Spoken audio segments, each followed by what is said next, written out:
Om Yam Brahmarendra Rudra Marutaha Stunvanti Deboy Vedai Sangha Pada Kramo Upanishadoi Gyantyam Samagaha Dhyanavashtita Tadgatena Manasha Pashantyam Yogino Yashantam Naviduhu Sura Suragana Devai Tashmai Namaha. Om Shantihi Shantihi Shantihi.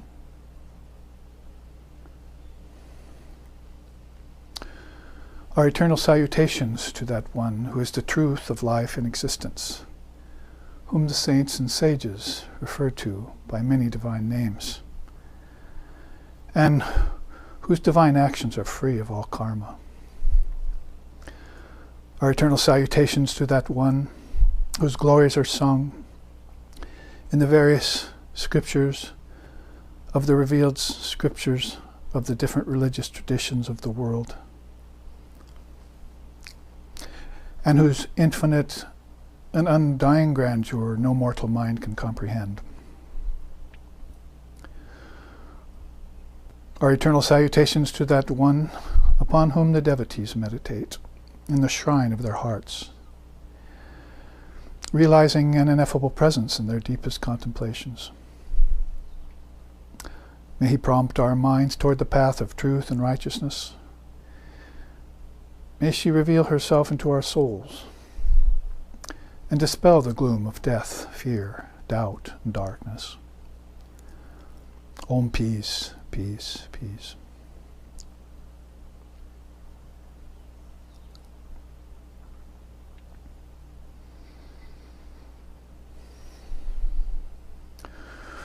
Om Satyena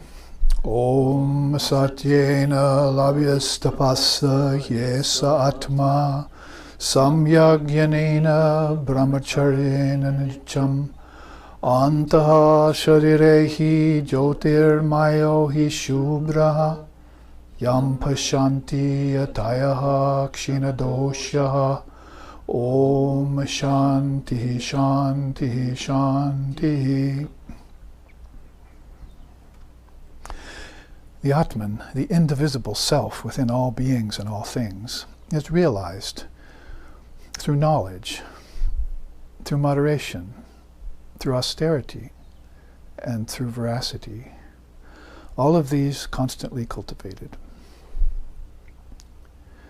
When mental impurities dissolve due to this practice, then the seer beholds it everywhere, existing in everything, even here in this very mind and body. Om peace, peace, peace. Om Sahana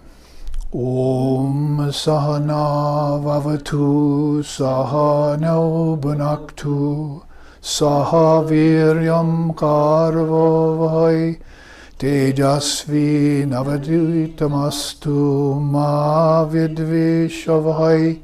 Om Shanti Shanti Shanti. May Brahman protect us. May Brahman sustain us. And may Brahman illumine our thinking processes.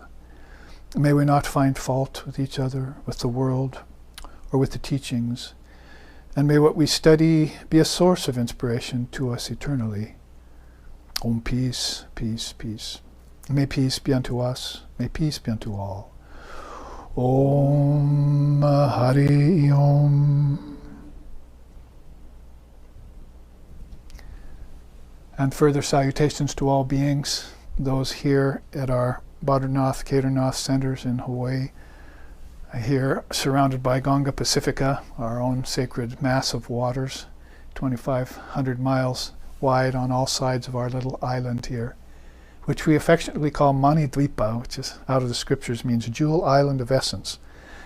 Hawaii reminds those of us who live here full-time particularly how beautiful and pristine and free from vibrations of other land masses it is, which in this day and time is substantial with all the overpopulation and crowdedness and pollution and various kinds of acts of good and bad stupefaction that are happening around the planet, and very much a rarity of positive actions, or almost a dearth of no action whatsoever, we know that's basically inaction, and it's been referred to in the charts that we've been taken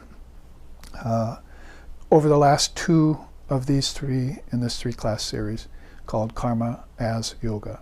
Not Karma Yoga, and not the debilitating effects of karma or any other title. We wanted to make it Karma as Yoga, so that the idea is that we will get down and get busy and cut it out or stop it, all of this negative thinking that is followed up by negative action, and just get down to the premise of mindfulness and conscious action, even if we have to take it down to the very minutest of all details. Conscious about everything from the Atman all the way down to, as Vivekananda used to say, the veriest worm crawling along the ground. And being very careful in the way that we interact with objects and worlds and our own minds. I was looking yesterday at a sort of samyam I have to do every year for our Nectar of Non-Dual Truth issue and our 2020 schedule. One of the things I have to do is figure out, a dozen or more titles for these live streaming classes. And one of them I came up with yesterday had to do with that kind of thinking, karma as yoga, so we could further this idea of inaction, action, and forbidden action that we looked at prominently in the first class, which is called The Dynamics of Karma Yoga. The teachings from the Adhyatma Ramayana and the Ramayana itself of Sri Ramchandra, the avatar of the second yuga of this 4-yuga phase that we're in, which is hundreds and thousands of years long. Each yuga is actually hundreds and thousands of years long. So the idea of time being going back within us, not going back just in linear time to a past, but going back to an eternal moment out of which the word and time and space and mentation and beings all spring. It's a whole different orientation that you would take if you found the underground reservoir of Vedanta and drank from it. Then, as I was saying in my dreams last night to all of you, if you were there at class, because I was giving a very clear and precise class last night to all of you, that was after I got up this morning at 5:30 and meditated until light came, and then went back to sleep for a while and had these dreams of teaching all of you. So I was saying back then, this morning, in the heaven of Dreamloka, and I know a few of you were there because I remember you. Somebody asked me a question about being scared of Maya, and I said, you don't need to be fearful of Maya whatsoever. You just need to connect it back to the source. So I think the path of the Yoga Marga is a lot about connections, and that's a lot of what we're doing. Since meditation is rather rare, and study of Jnana Yoga scriptures, again, rather rare. And Bhakti Yoga, I think, of a very deep nature, an intense nature, that with a lot of yearning, because Bhakti Yoga should be based on yearning, that you want to have a vision of your ideal and gain salvation. But then there's also this idea of liberation in our tradition. Salvation and liberation being two different intensities of consciousness. So back to the titles I was thinking of for some live streaming classes next year. One of them is going to be Brahmapada, because I love this teaching of the 4 feet of Brahman, how consciousness disports itself in the realms of name and form. So it's as if you could see Brahman and it was some sort of a form, you'd see it had 4 feet. And so the first foot is samadhi, and the second foot is deep sleep, and the third foot is dreaming, and the fourth foot is waking state. So the Advaitas call this the 4 feet of Brahman. Brahman has 4 legs and 4 feet it walks around. So this is how consciousness gets around in the worlds.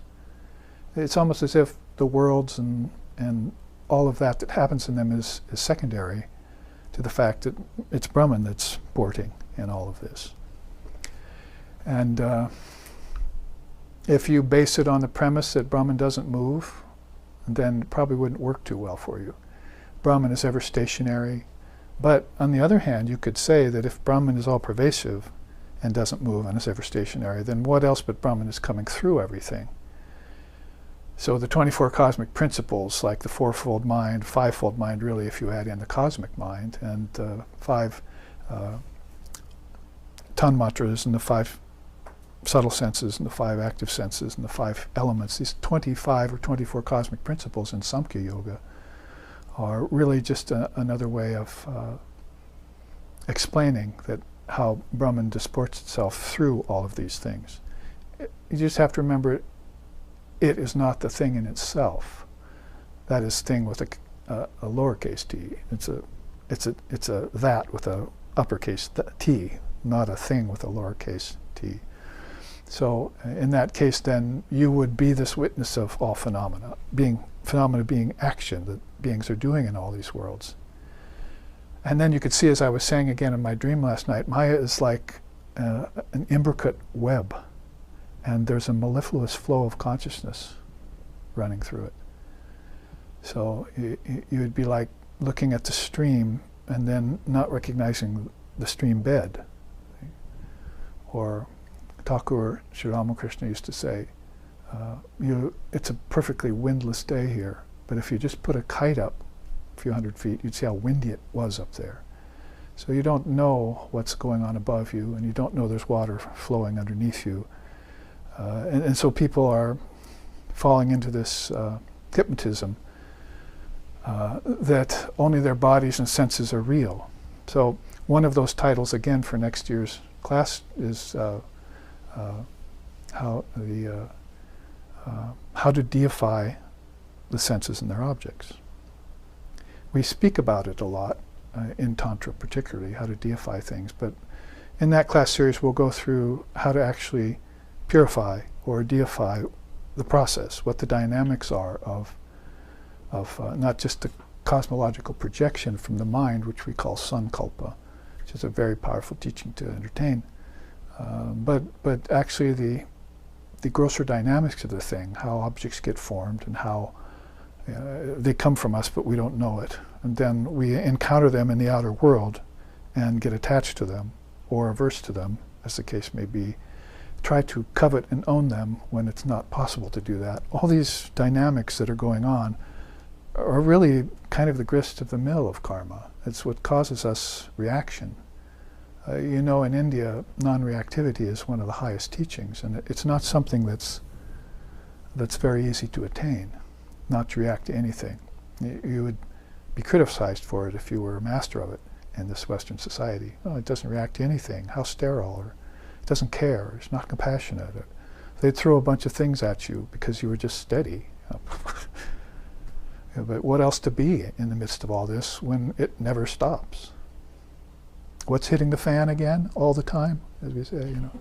You don't have to cuss and swear or risk using foul words. You can just ask the question. You see, what is it that's hitting the fan every day of my life? You see, and getting thrown all over the place in the process. So, in that way, then we look closely at karma as yoga in the third class today, and I wanted to take up since we started out with a beautiful description of our Manidvipa, our jewel island of essence here that we enjoy in Hawaii. This is the big island of Hawaii. If Maui is Nokaoi, they say, so the people across the channel there, we'll give that to them back in the 70s. But nowadays we think Big Island is rather Nokaoi, because Madame Peli is here flowing. She's actually the little sister of Mother Kali, you see, so we have a connection to her through our own island goddess. And so since we're starting out with and we've offered such wonderful flora, you know, every day here with these paradisical flowers that come out everywhere, all different colors and shapes that you don't find in the mainland, in US and other places very often, unless they're as tropical as this. We're offering those on the altar to Sri Ramakrishna and Holy Mother, to Sharda Devi, Swami Vivekananda, the direct disciples, the gods and goddesses, every day. That's just last night we offered 2 big yellow hibiscus with a big stamen coming out of it and a red center to Master and Mother on the altar. See. And got up this morning and sat in front of the altar and meditated in front of this beautiful display. So that whether you open your eyes or close your eyes, you're reminded of the beauty, the deep beauty. And if it's abiding or not is sort of beside the point to us, because we know that both the altar and the flowers offered on it are inside of us first, in our mind, and then they come out. That's what this mudra means, by the way. You see, what's inside is there, and what's there is also here. So if you're offering a puja with flowers and incense, you're not just some rank dualist, or you're not just some image worshiper, or hedonist or something, or some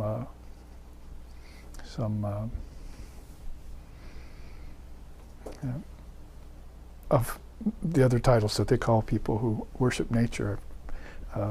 You're actually aware of the fact that all of this comes out of yourself and comes back into yourself. It's the deer mudra, actually. So say hi to everyone. Hello, hello. And it's also gentility, very, very gentle kind of mudra. So what's inside of you is also outside of you, and you worship it, and with the right form of karma yoga, you see, which we will look at in some of these. We've already looked at some of it last week. Some of it will be a review in a different form. But if you know that it's outside of you and it's come from within, then your worship comes full circle. You can go from Gauna Bhakti, deifying in the attempt to see all this as Brahman, even objects and everything, to what's called Raga Bhakti. Gauna Bhakti, sometimes it's called Vaidya Bhakti, do the Vedic rituals to it. And then also, then that will proceed into Raga Bhakti, which is you're beginning, whereas before you were having, last night we did the puja here, so I'm thinking this way, you see. Whereas you had this devotion outwardly to everything, but now you're realizing that there's a connection inward. That's that yogic, the yoga marg, you see, the connecting of everything, so that you just don't leave it over and done. You see, well, I did a puja, it's over. Or walk out of the church and that worship's gone. Or walk out of a Jnana yoga class and not think of it anymore. You only hear it, but you don't go and contemplate it and realize it. It's a problem with today's peoples in this Kali Yuga. So you take everything that's outward, you bring it inside. It sounds like the peace chants, doesn't it? Purnamadaha, Purnamidam, Purnat Purnamadachite. It also sounds like Shankara's Om Drishyam Pratitam Bravilapayan San Antaram Va. It also sounds like the Vivekananda that Shankara says, take the outer and the inner and put them into one indivisible state. And then meditate on that state, pass your time contentedly and be free. So if you're able to make this connection, turn everything toward the cliche oneness that we've been hearing about, but make it an idea of inherent oneness in everything, then you can get to Prema Bhakti, which we saw in Sri Ramakrishna Paramahamsa in this day and age, not too long ago on earth. He was enacting that, seeing Brahman manifesting in all things. He used to say that's the last word in spiritual life in this world, is to see Brahman in all things, see God in all things. And after you had accomplished that, what other reason, you'd found God even here. So what other reason would there be to hold you here, especially out of any kind of attachment?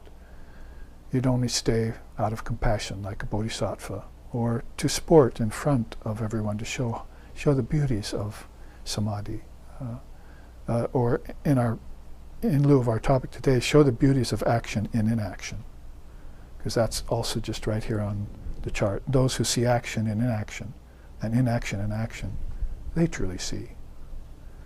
So what is it to truly see, Krishna says in the Gita, is with this Jnana Chakshu, with this white dove ascending, with this front door to heaven, with this if thine eye be single. I found references to that single eye in 7 different religious traditions of the world. So when I chanted opening up Yam Brahma Varnendra Rudra Marutaha, I wasn't just saying words.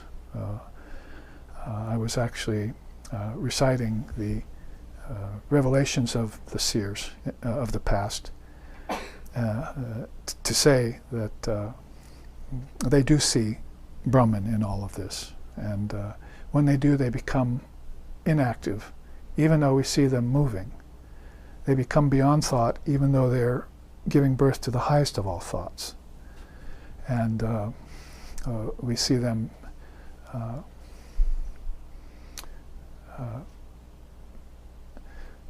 going through the motions without, as I chanted, falling victim to karma, of the negative kind, even of the mixed kind, because that was an important teaching we had. There's a mixed karma that is there, that's flummoxing everyone's mind. Acts of good stupefaction come back with mixed effects, some good, some bad. And, well, I did that, and I did it to the best of my ability, but it came back in a negative way on me. So you might as well then go back to my point about non-reactivity. If you do something, I mean, you could say if a chemist does something in a laboratory and it blows up in his face, then he shouldn't react. He should just go back to the drawing board, as they say, do the experiment over, make some modifications, and get the result he wants. If he reacts, then it's not good for his conclusions later. We were talking about siddhanta. You see that beautiful word in Sanskrit. Siddhanta means you've looked at the philosophy, whether it be yoga or Samkhya or Buddhism or Jainism or Vedanta, and you've come to a certain conclusion about it based upon the revealed scriptures, the testament of the seers, the words of your own teacher, guru, and then your own direct experience from it all at the end, and you draw a conclusion. So you might say there are 5 things there in that quintuplication that are very important to your arriving at a state that is fitted for Brahman. If you happen to love the form of the Lord or the Divine Mother of the Universe, you can also arrive at a state that's fitted for Shakti. If there's a state that are suited for Brahman, there must be also a state suited for Ishvara or Ishvari. So that's all good, they say. In fact, we would say beyond good.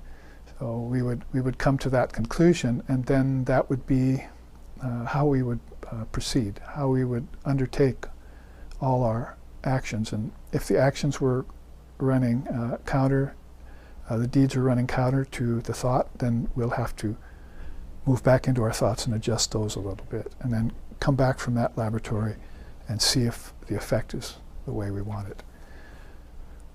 They ask Shankara in 700, what's the most amazing thing you ever saw? He said that though death is all around people, they never think that they will die.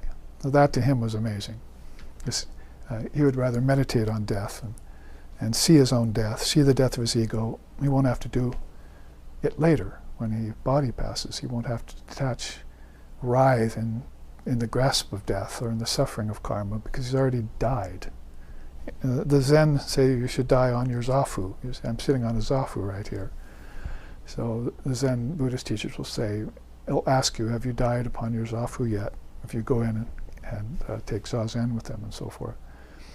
And so they want to know that you've done that meditation that does away with death, that proves death is an illusion, which is one of the titles I might use next year too, the illusion of death and how to overcome it. So in that deep meditation, then beings have realized a state of action in inaction. And we saw that described as colorless karma last week or 2 weeks ago, when we saw the 4 tones of karma, right? Black, white, mixed. But then there was a colorless karma. And that's new information to most people. On the drive over here today, I was saying that all of these teachings on karma yoga that we've been given in the last 2 classes is esoteric knowledge, but it shouldn't be. It should be very obvious to people. And someone in the car said, well, that's because most people are so indeterminate about Dharma and teachings and truth and God. And then someone else in the car said, yeah, where's their yearning? You see, where's that sense of urgency in them?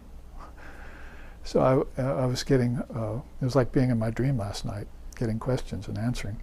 I think, well, here I am in the waking dream, dream number 1, and I'm still getting these same questions, but people are thinking about it. So those are the right questions to ask. And if you're pursuing enlightenment along the path of Dharma and truth, particularly in India, it can be done in different religious traditions, as I chanted out front of the class today. But then all the cows in the barn have their own stall, so you have to find yours and be content with it and find the truth and make a conclusion about it and then live in it. And I might say in that way karma yoga is maybe the last yoga to really mature, at least in the embodied condition. That maybe people are using karma yoga as a kind of cutting their teeth as a measure for enlightenment. Oh, I've studied the scriptures, I got that done. I can meditate now, I'm fine. I love the Lord, no doubt, but I'm not worth a hill of beans when I try and go out and act. You see, it all falls short of, because I have maybe some misconceptions about the world being perfect, or that I can somehow make a world perfect. But you didn't listen to Swami Vivekananda when he said there's no such thing as a perfect world. That's like saying hot ice. It just doesn't happen. The worlds are a manufacture of the mind. The mind's imperfect. And mind gives rise to thought that's imperfect. And that thought then turns into concepts which, inside of the 4 stages of the word, congeal into objects. And your karmas congeal with the objects. So if you're looking at an object, you're really looking at your karma. And if you want the deeper dynamics of the karma, when you look at the object, then you have to study the object, find out if it has any substance or not, and connect it to your past lifetimes. It doesn't mean you have to know everything about your past lifetimes as if you were someone else at one time. You're always who you are. But in this masquerade of life that people are taking on many forms with many names in many countries, with many sets of parents and so forth, then there is a close connection to your last lifetime, which probably commerce and making money and worldly things is covering for you. If they had you meditating as soon as you could sit, like in Raja Yoga, 5 observances, 5 practices, correct posture, correct breathing. If they had you doing that, say if it was a curriculum in a school, you see, before you go, or as you go to learn the relative knowledge, you're also going to take a Raja Yoga class at the same time.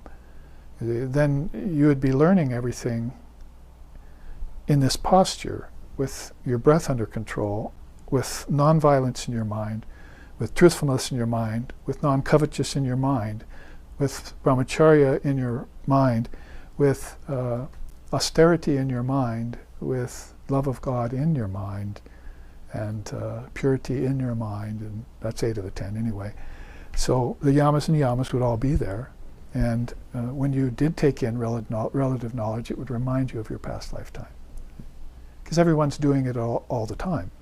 That's why we're calling the class Karma as Yoga.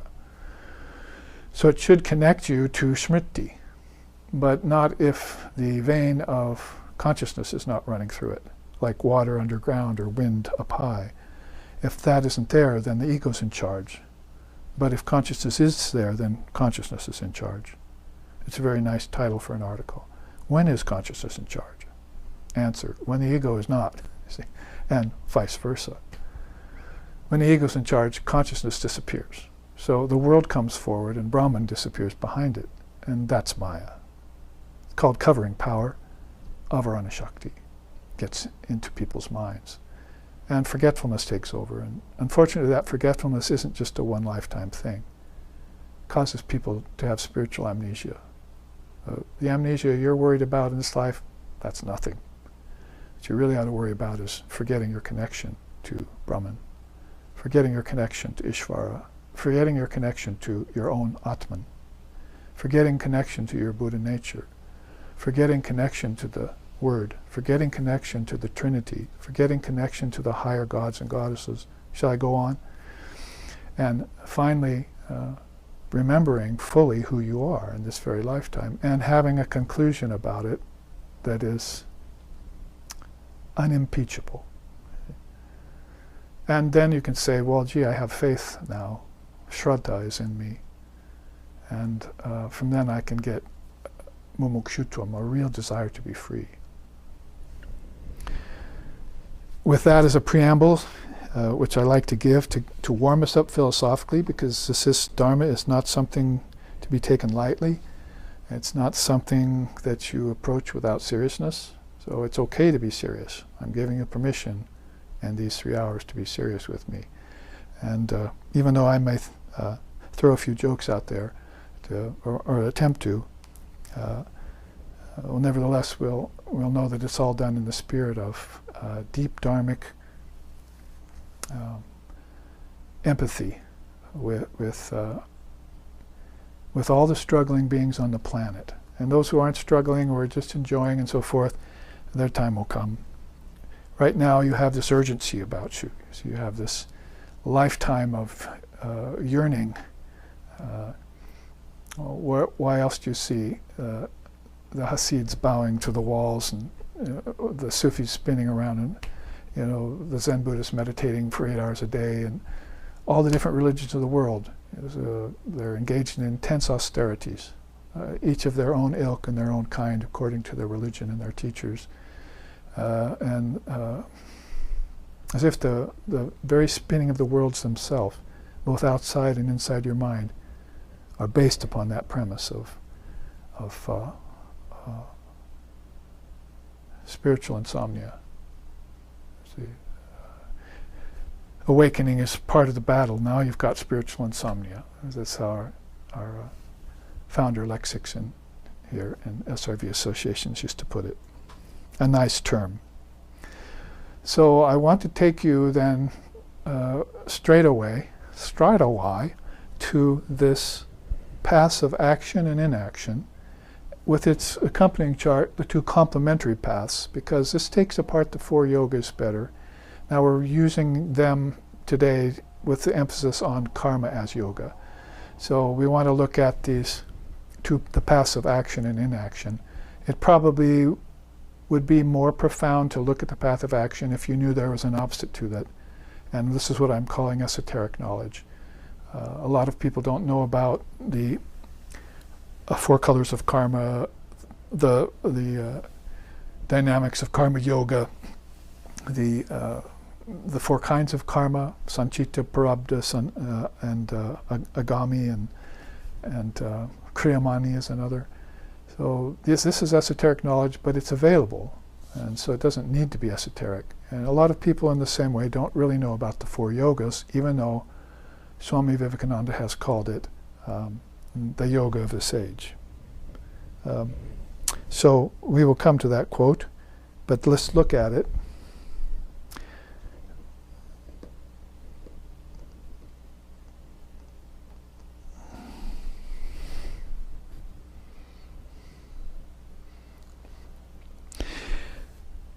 And let's put the path of action and inaction side by side then. Sri Ramakrishna's quote will start us off at the top. Rub your hands with coconut oil before opening the sticky jackfruit. Likewise, before entering into the world of action, develop and apply the practices of discrimination and meditation. So it's a novel idea. Before I act, should I know how to act or not? Oh no, that's okay. Should I meditate on what I'm going to do? Not necessary. And that doesn't even bring in the idea of knowledge or jnanam. Should I probably do away with my ignorance with jnanam before I act? So if you just put karma yoga as the first yoga and you're not even necessarily aware of it as a yoga, then you're just acting, which is the premise for my title of my class. We should start thinking of this, everything we do, as a yoga. We want to be in union with what we do, and detached from the result. As we said, I mean, why don't we look at that right now, because it's a repeat from another chart we had last, but just to review, what are the laws of karma yoga? Be free of desire for results. We said that was difficult for American businessmen, for instance, or Western businessmen. They don't really get that yet. An altruist might begin to get that. Also, work free of karmic accrual. If you find out that your work is weighing you down and stressing you out, leading to negative repercussions, then rather than change your job, you might first try and change the way you think about work and what you're seeking from it. Possibly you shouldn't seek anything from it, because then you'd be going back to rule number 1. You see, it all has a kind of order. If you are working with the desire for results, then your work turns sour, then it's a little bit too late. You have to learn a lesson and back off, back up. Backtracking is never the best way to go. Although it's very characteristic of this world and the way people act. So those two, I would say, that's a connection to make between them. Act free of desire for results so that you won't get karmic accrual. If you try them backwards, it might not work. So you may say the rule of thumb or the premise of karma yoga is just give up your desire for outcomes completely and just do the work. Well, later on it says meticulously. Work done meticulously is the third one. So you can't do it slovenly way, because you know that will catch up with you. And it needs to be done, because in the scriptures you have to follow the ordinance of the scriptures. Work done to perfection is verily yoga. Who said that, and in what scripture? Of course, Sri Krishna in the Bhagavad Gita. So work done to perfection is verily yoga. So you may take that one statement and use it as the credo for this whole series of classes. So you see how I'm trying to have you connect these three. I don't want you just to sit there and write one down. I'll think about that later, which is good. And then go on to the next one and forget the first. No, that's not the way we do things. We're connecting them. They're called linchpins. Actually, they're already connected, but you're disconnecting them as you think about them, which is natural. It's called discrimination. You have to take them one at a time, but put them back together after you inspect them. Don't leave them scattered, because that will lead to a scattered mind. Let's try to keep those three in mind as we take number 4. Work done in even-mindedness. So I would average to say that if you understood that, then the other 3 might be put afterwards. If you really, and that's kind of how the sages and seers go about their works. They really come here with an even mind, a pure mind, chit shuddhi, it's called. There's dravya shuddhi and there's kriya shuddhi. That is, dravya means purity of place and kriya means purity of action. So those would be good to learn first, but they don't need to do that. They have purity of mind first, and so when they come and take a body, they don't have karmas to work out. They're not attached to results already. Should we go back to the Gita and find the sloka that's pertinent to that statement? Yes. Well, wretched are the result seekers is one of them, but I'm thinking of another one where Krishna says, I have nothing to attain. I already have everything here that I want. So I only come here because of loka sangraha. Loka means world, sangraha means for the highest good of, if you will.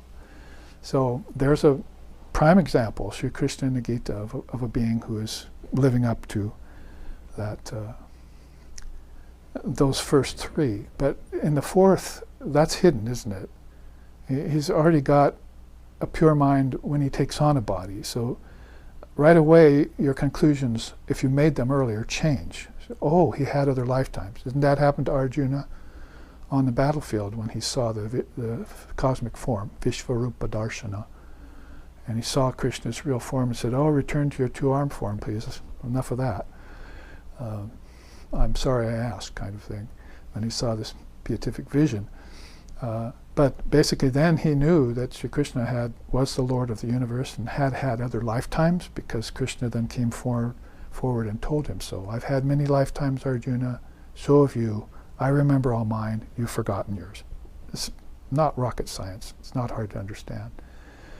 So wouldn't your conclusions about Indian Dharma or about your own karma in the West change if you knew that Krishna had come into the body even-minded already? If the guru you met that you were attributing all sorts of misfiances and mistakes to was already even-minded when they became a guru, maybe that's why they became a guru. It's because they were able to be non-reactive to the phenomena of the world. When everyone else, well, let's not get into it. It's going to say politics of the day. Is the controversy, left and right, physical, mental, emotional, physical, psychological, philosophical, social. Controversy is the thing to do today. It is the thing to be. Controversial. But if you were to look at those with even minds, they're silent. They're witnessing. They're not reacting.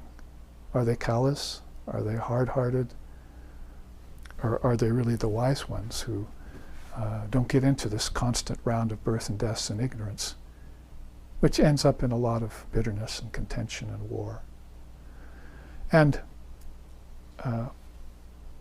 rounds in samsara, pragbara.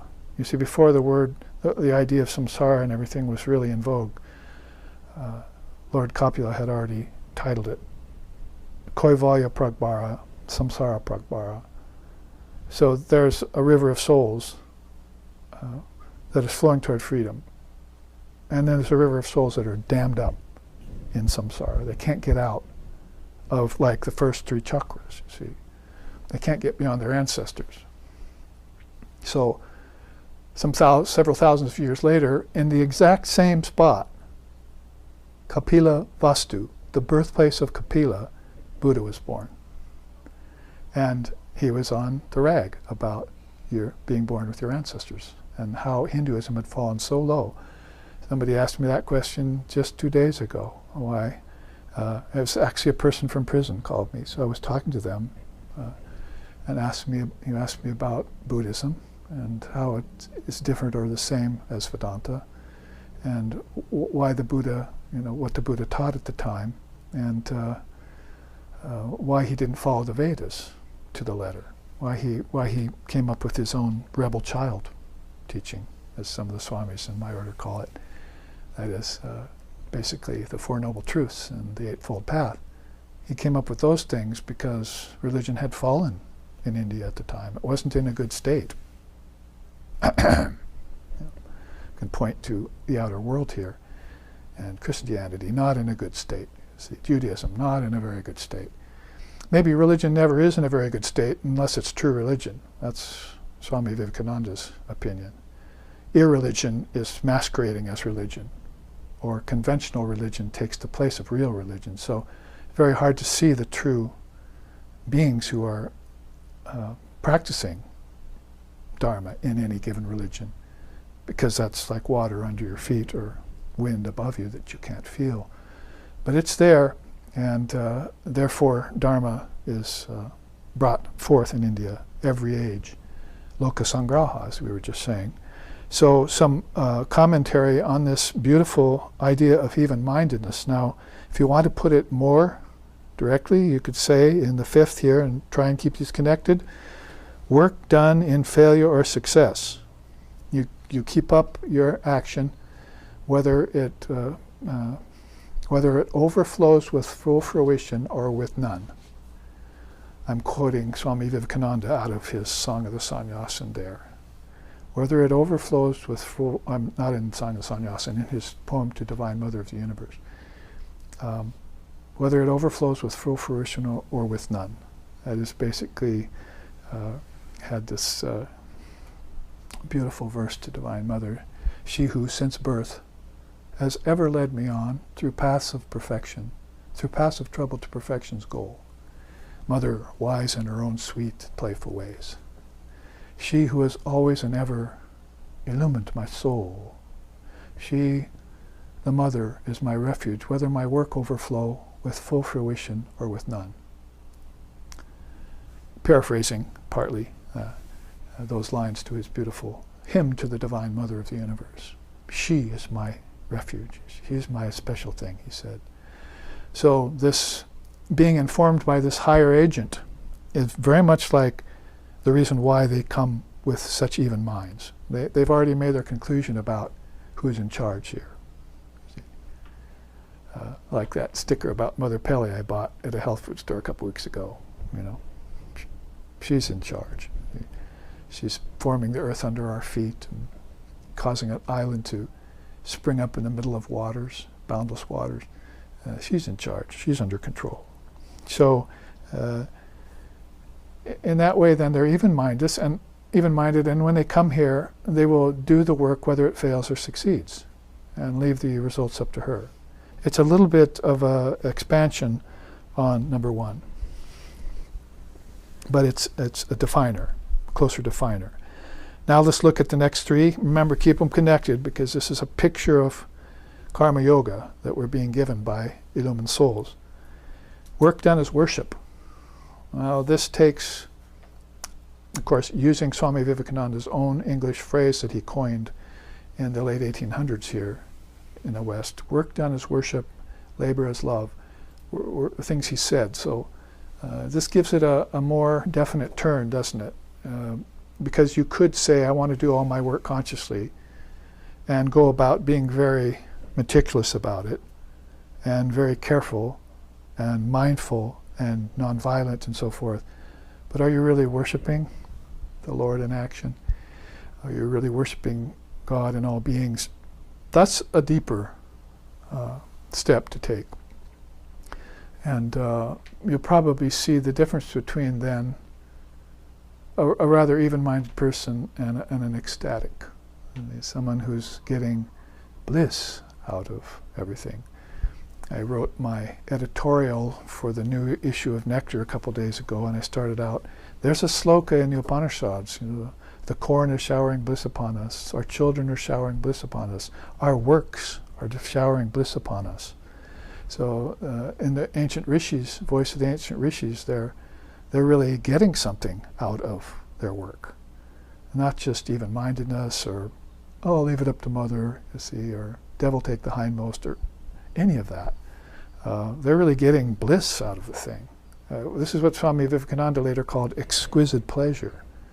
He said, they all get pleasure in the West, but nobody gets exquisite pleasure. I thought it was a remarkable thing for a monk to say, but of course he's not your usual monk or even your average sannyasin. He's a Nitya Siddha, one of those beings who is eternally perfect, who already came with this even mind that was so marvelous to us. So just making a point that that's a deeper peg. You see, it goes deeper to actually love your work. I mean, there are people out there who say, oh, I love my work, but it can go sour. Do they still love it when it goes sour? So that might be a kind of testing ground for equanimity. Work done in knowledge, far superior to work done in ignorance. I'll tell you at least that much about it. And of course, knowledge here means higher knowledge, but even relative knowledge will help you in your secular pursuits and so forth to gain success in the world. But your success in the world will only be true success if you put this together with the previous 6 steps. You can't forget one or leave one out and expect that karma yoga is going to be your mead, or to fulfill you, to be your milch cow of all your desires. That's also a quote out of the Upanishads. Work done free of attachment, finally. They put that at the end just as a final stake in the coffin. You see this coffin nail there. Make sure that you're not attached to all of this when your mind does get even, when you do get bliss out of objects, when you do have knowledge. All of a sudden you start thinking, well, maybe I'm happy here in the world of action. big mistake. See, action has to lead to knowledge. And when it does, then you've connected the paths of action to the paths of inaction. Because then your karmas are free of negativity. And it's rather like a hot air balloon, like Sri Ramakrishna says, always floating to the top. So then back to this quote of his, you see, rub your hands with the coconut oil before opening the sticky jackfruit. Well, in Hawaii here we have jackfruits, and we had one a few weeks ago, and we opened it up. Yes, just as he says, it can be very messy unless you know how to treat it properly before you eat it. So he's using that as an analogy to sticky jackfruit being this fruit of action that you're seeking, that's going to get all over you and hard to get off. So enter into the world of action, develop and apply the practices of discrimination and meditation. That would be smearing coconut oil on your hands before you get into this fruit. And then it will come off easy. It's a very beautiful way of saying, and that's why sometimes we even sing about it.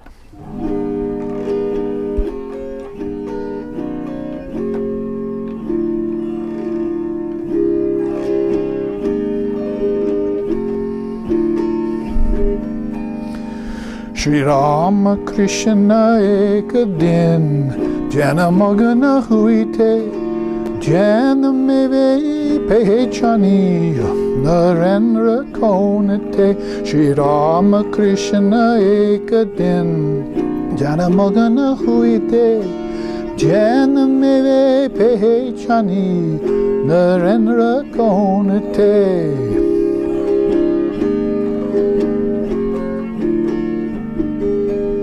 Akhanda nirakara Advaita damuse. Akhanda nirakara Advaita damuse. Jnana prema sabko dene Narendra ite. Jnana prema sabko dene Narendra ite. Shri Rama Krishna ek din Jnana magana huite jnana meve pehchani narendra kaunate.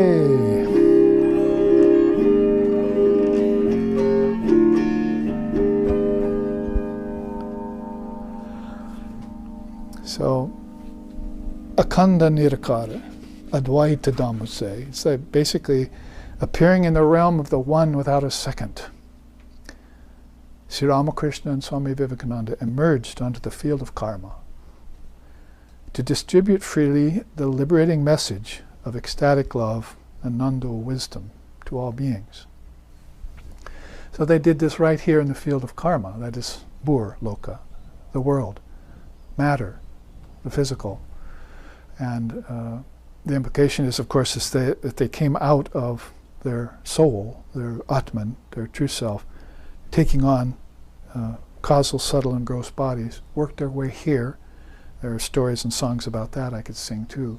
And found themselves in Calcutta there in the 1800s, and together and involved in this work. And basically around Akhanda Nirakara, Advaita Damase. You know, then those are powerful Sanskrit words. If you come to the earth in Burloka in the Kali Yuga and say those words, you better be careful. See.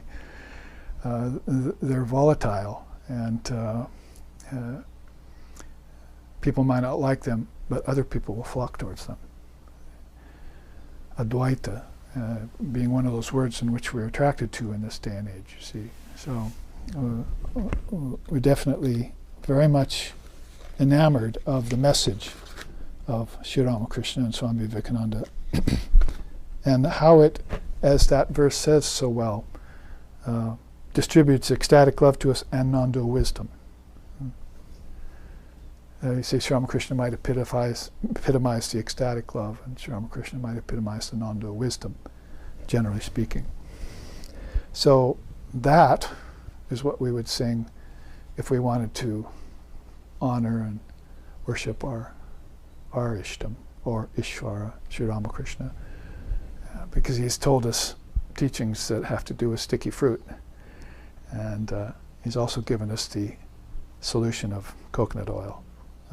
Very simple, but if you didn't know about coconut oil and you went for the jackfruit and you were hungry, then you'd be sort of like the person who's jumping into the field of action without knowledge of the other three yogas, which we are getting to. Now, let's look at one of the other two yogas as a contrast to this. If this is the yoga of action, and these are the laws of it, and we're keeping them all in mind, that means we have to try and keep 8 things at once. See? And here's 8 things at once that you would keep in mind or practice in the field, in the path of inaction. Now, yes, the essence of inaction would be that akanda nirakara, the imperishable, free of cause, you see. Imperishable one who's free of all causes and effects. That sounds like karma, doesn't it? Nirakara, nira, wiped out all causes and effects. And also Advaita Dhammuse, that is, this non-dual wisdom is what they live in when they do any kind of action, or assume would be a good word, any kind of action.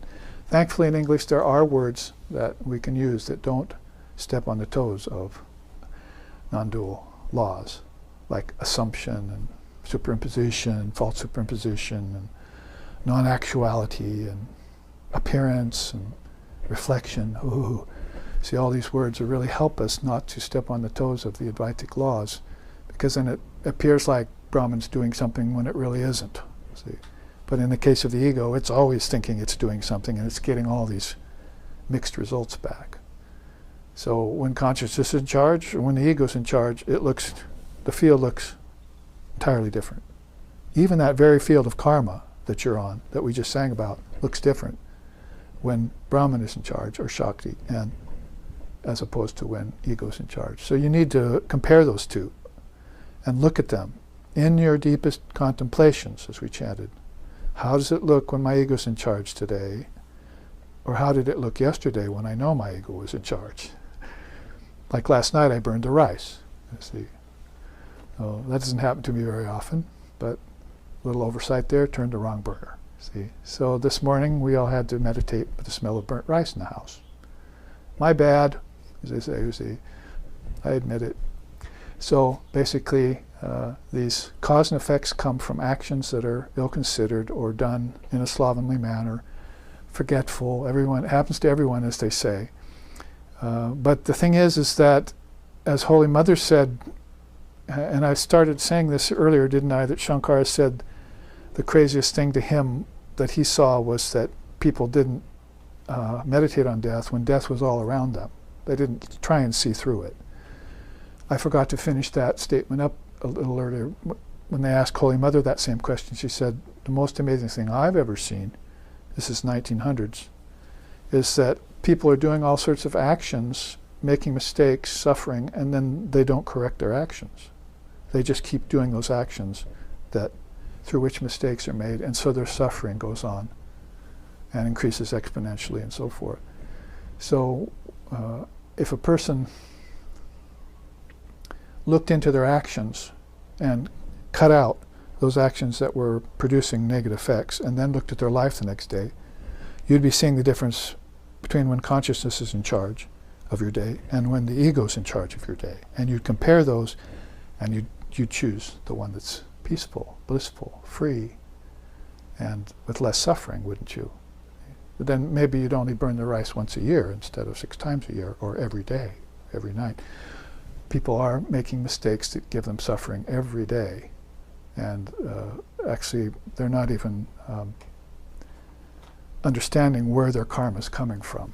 So they're not pegging it. Oh, I see, I'm doing that again and again. Funny, isn't it? Like say with alcoholics or something. You're just drinking every day, and they can't quite get it straight that that's what their problem is. They'll even say, that's my problem. But they'll, number one, not go and cut it out, or as they say later, get help. But they won't quite make the connection to the fact that I'm definitely suffering because of my problem, you see. If they did and they had sincerity, then they would reduce everything, you see. And then maybe they'd only drink once a day, and then maybe they'd give it up, and then maybe they'd be like the devotees, who wouldn't touch the stuff. See? It's a positive evil in the world. Let's use it in a hospital and forget it. See, little alcohols, got to use. So in that way, you would reduce your karmas. It's simple. And this also presupposes and also confirms that God is not here in the world. Karma is here. If there's any God here in this world, it's the God of karma. And that God is in your auspice. You're doing the karmas that cause you suffering, and you're going to do the practices that destroy the karmas that cease your suffering. This is that simple.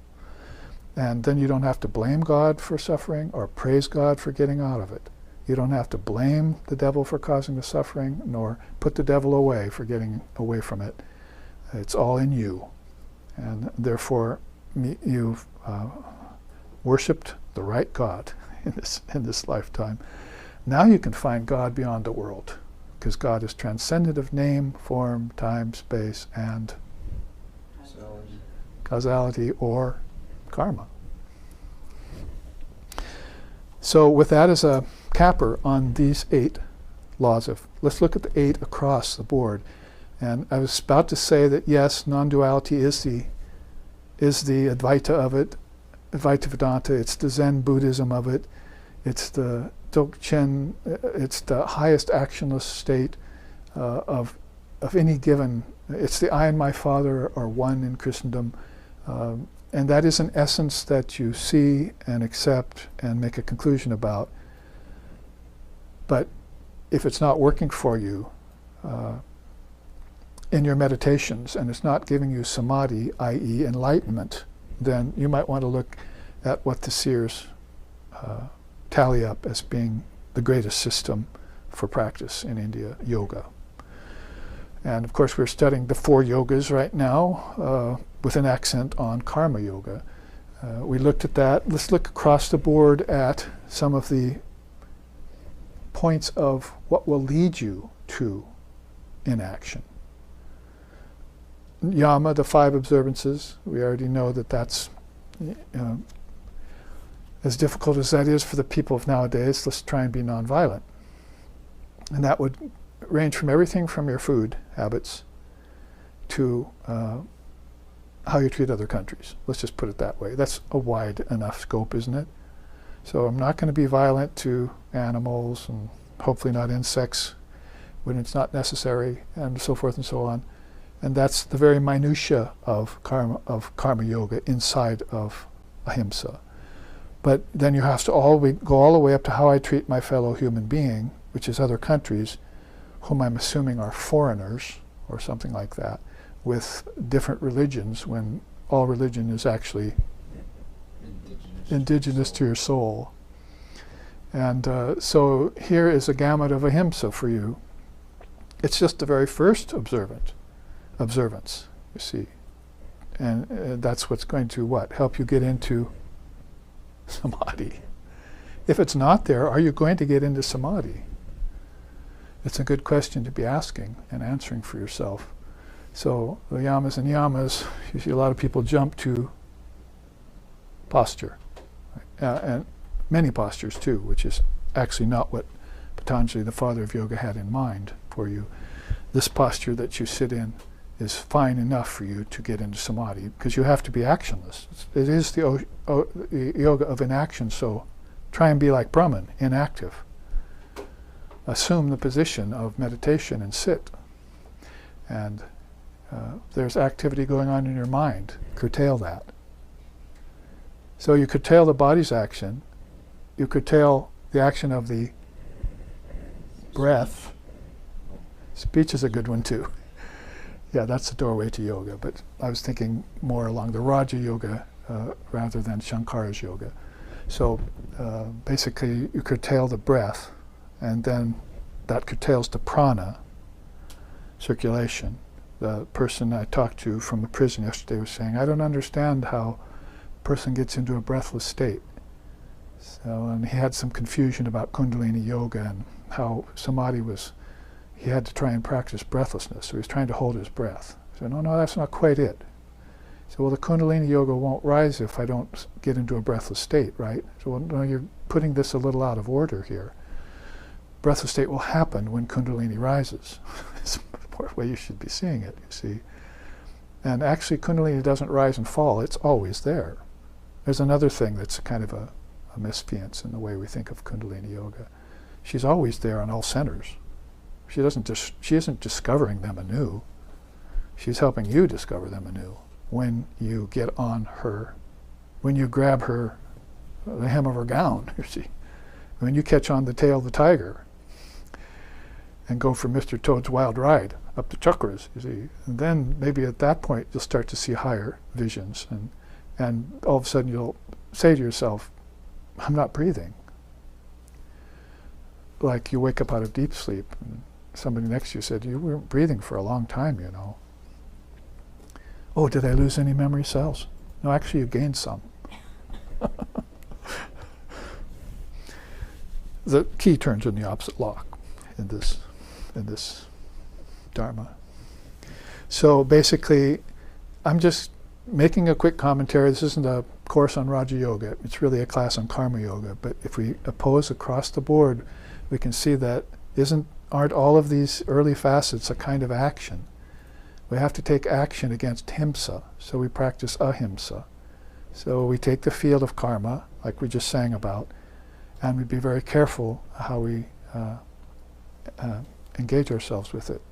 It's got to be gentle, it's got to be mindful, it's got to be nonviolent, because if I come out of 24 hours, or say 12 hours of that, my dreams are better, I'm less guilty, I have less stress. You start adding up all the positives, you say, I think I'll live that way tomorrow. Another 12 hours of ahimsa, then another. Isn't it a little bit like getting off of alcohol through the 12-step process or something, you see?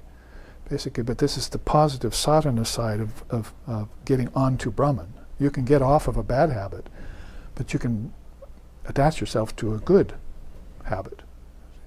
And so people have to do that. They can't just become good moral people and have a great little study of a life, mewing like cats in their corners and not doing anything for the world. I'm quoting Vivekananda here. They have to actually do something positive and remake themselves into spirit, because they are spirit and they've forgotten. So you remove the ignorance that's causing you the forgetfulness, and that's why you take to 8 limbs of yoga. Then, you know, this might be the result of it, or if you do this first, this might be the result of that. Is it ever possible that you can do one of these yogas and not do the other? Or are you doing both at the same time and not knowing it? Well, there's no doubt that you have to discriminate, as Ramakrishna says here with the rubbing the coconut oil on your hands. And he mentions actually there discrimination and meditation. So he's talking about Jnana Yoga and Raja Yoga, isn't he? We'll look at Jnana Yoga later. So 8 limbs of Raja Yoga there. I just took one of the yamas and commented on it. Happens to be one of our favorite, ahimsa, because we'd like to see that more spread here in the Western nations, in our America. Consciously and on purpose less violent. In fact, almost against it. Not that that's possible, not to commit violence in some way, maybe even nationally or politically, but you should be against anything that has to do with war. And like Krishna in the Gita, mediate against the war. See, people who criticize Krishna for telling Arjuna to fight in the war have not read the Mahabharata, of which the Gita is a part of, where he went through years and years of trying to mediate between these two families so that they wouldn't get into that war. See, talk about drawing wrong conclusions. To draw the right conclusion about why Krishna had to finally drive the chariot for Arjuna in the war but not be active in the war, and why he was telling Arjuna to fight and win the day as a good moral force, it was very clear in that time, and it's very clear in the scriptures. And it's based on the fact that Krishna did everything possible to avoid the war prior to the war. Everything possible. The Ishvara form actually couldn't stop the war.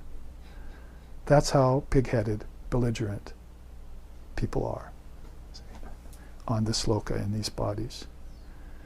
They would rather go to war and fight. They'd rather be violent. They'd rather win things through violence. They'd rather dominate. That's against ahimsa, which is the very first premise of the yoga of inaction. So how are you ever going to get enlightened about matters if you're not inactive? If you don't understand inaction? If you don't understand further those who see action and inaction, and inaction and action, they truly see. How can you truly see that? Like I say, come later in the year, actually specifically May, at Windward Waters Retreat on the Columbia River Gorge, to get a whole retreat on Raja Yoga. We're going to go through all 8 limbs. For now, let's go on to niyamas and take one. How about austerity? Tapas. See? Or how about study of scriptures? Those are the two that I think of right away. And after that, loving the Lord, Ishvara Pranidhana. Basically, I kind of jump to study the scriptures because that'll get rid of your ignorance and reinform you as to the truth of things. And then you can start on a right footing. That's the discrimination part of Sri Ramakrishna's quote there. You're trying to get to meditation. To do that without discrimination, without that sword that cuts away ignorance, unlikely, highly unlikely you're going to get into meditation. Just like you probably won't get into meditation without some sort of idea of these 5 observances and these 5 practices. Okay, asana, correct posture. Don't get me started, as they say. And this day and age in the West where hatha has taken the place of yoga as a word, we want to go back to Patanjali's 8-limbed yoga. And you don't give a physical yoga to a materialistically oriented society. That's not wise. You give them the opposite, how to detach themselves from objects, which is what the Sri Ramakrishna's order has been doing through Swami Vivekananda, through the Vedanta, with its Advaitic component attached to the worship of the Divine Mother of the Universe, and its love of Ram, Krishna, and all the other darshanas of India, including yoga. So they're giving them all the highest and best of India. I remember I once sang Nirvana Shatkam for my teacher, Swami Vivekananda Maharaj, peace and bliss be upon him. And when I finished, before anyone could even breathe, he said, "That's the best of India." He stood up and barely yelled that from the podium at everyone to impress upon us that I'm not, I have no death, I have no birth, I have no father, I have no mother, I am Shiva, I am Shiva. That essence that Shankara wrote into that 6 verses on Nirvana, that was Akhanda Nirakara, that was Advaita. And it had to be brought out first and foremost and given to people so that they knew that was the goal, and then they could measure themselves to it, you see. There was no mention of any kind of asana there at the time. It was the furthest thing from their mind, and it's the furthest thing from any illumined soul's mind is, oh geez, how should I sit here, you see? Or how many positions should I get in today? So as I say, don't get me started. The asana that you assume here is mental. How many mental asanas are there? Read my book. I put out this book called, I forgot what it's called now, but Manasana, thank you. Mental asanas, you see. That you start out with mental positions and your body follows. So basically, mental asana of ahimsa. I think my body should follow that. So I take it up as an ideal in my mind. I will be nonviolent, so my body has to obey my mind. I'll chastise it if it doesn't. And I could take next posture I could take up would be truthfulness, you see. So anything can become a posture in your mind and should. So you can write the SRV for that book, Manasana, if you want, because I put it out specifically to show you that mental postures are far more valuable and far more effective than just physical ones. And I would suffice to say, too, that physical ones would mean more to you if you had mental postures consciously behind them. Getting into a three-pronged position like this would mean something to you. Because the Kundalini teacher says, as soon as you spread your legs like this, which, by the way, lots of Western men can't do anymore, then Kundalini starts coming up the spine, or at least the advanced precursor of Kundalini called Udgata begins to rise. Why do you think the Indians sat this way on solid earth and so forth, or on the bedrock beside a river? Why the Indian yogis went into caves and sat this way? They weren't standing around, see, or making chairs out of wood to be comfortable in their caves. So basically, this is a very meaningful position. Just this one position, Shankara calls it ekasana. One asana you need. Sit this way. She'll rise in you. Now just try and see her. You see, calm your mind, because mind is giving rise to the first acts. They're called thoughts. And those thoughts will give rise to objects, and those objects will give rise to attachment. So you curtail that very carefully. Or you watch it from a witness condition in an even-minded way without getting attached to it. Because your body is an object too. It's one of your objects, by the way. You think, oh, this object belongs to my body, but who does the body belong to? Well, maybe when the ego's in charge, it belongs to the ego, but when Brahman's in charge, the body belongs to Brahman. And that's where you get the teaching, body is the temple. See? Body is the temple. Pranayama comes next, correct breathing. And you can't do that like this. See? You have to take all the pressure off the esophagus physically, and pressure out of the pit of the stomach and so forth. You have to sit straight. Consciously breathe. See? Balance it. In breath, held breath, out breath, out, held breath. There's 4 movements to the breath, actually. In breath, held breath, out breath, held breath again. And balance them all out for 2 minutes. I feel better already. See? Where'd my anger go? And where did my peace of mind, why did my peace of mind come running when I breathed better? You see, it came back to me. I'm myself again. See? Well, you're probably not the great self yet, but you're working on it. And as you work on it, you get into the possibility to control the senses. Huge in yoga. Right in the middle there is pratyahara. That's the false step. You're going up a staircase and somebody has sawed one of those steps off and it's like a ladder rung. It's going to fall as soon as you step on it. That's the disconnect of the Western person. They're headed for falling off the ladder of yoga as soon as they get to step 5. They've almost built it in to their psyche before they were born.